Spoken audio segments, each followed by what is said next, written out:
Hello বন্ধুরা, তোমরা দেখো আমি বাজার থেকে শঙ্কর মাছ কিনে নিয়ে এসেছি।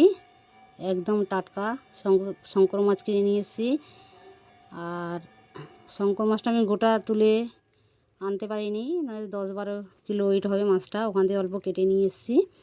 আর মাছের তেল দেখো, দেখেছো মাছের তেলটা কত বড়। তাই অনেকে ছাতা মুরালি বলে, অনেকে শঙ্কর মাছ বলে। তাই এই মাছটা কিভাবে রান্না করব, কি কি মশলা দেব, তোমাদের সাথে সবই শেয়ার করব।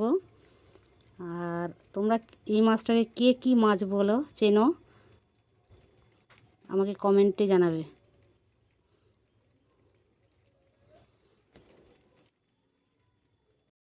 বন্ধুরা দেখো, আমি মাছটাকে কেটে ভালো করে ধুয়ে নিয়ে এসেছি। এইবার আমি ওকে গরম জল দিয়ে লেবু দিয়ে ভালো করে ধুয়ে নেবো, কেন ওর একটা গ্যাস থাকে। আমি তো যেহেতু মাছটাকে ভাজা করব না, তাই লেবু দিয়ে গরম জল দিয়ে আমি ভালো করে ধুয়ে নেব।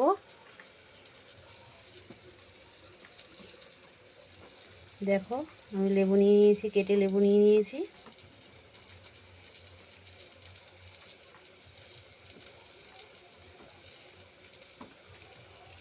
ভালো করে ধুয়ে নিয়েছি, ভালো করে মাখিয়ে নেব লেবু দিয়ে।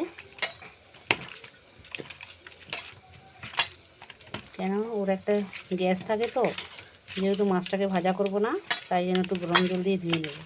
লেবু দিয়ে মাখিয়ে গরম জলে একটু চুবিয়ে রেখে দেবো, দিয়ে এটা ধুয়ে নেবো, পরিষ্কার করে ধুয়ে নেব।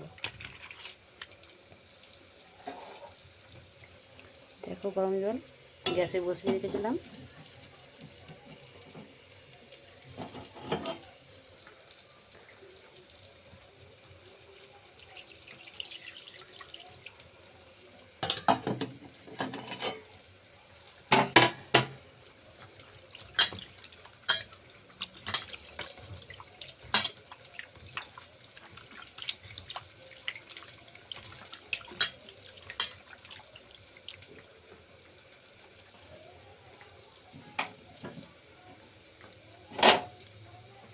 দেখো আমি তেল গরম করতে বসিয়ে দিয়েছি।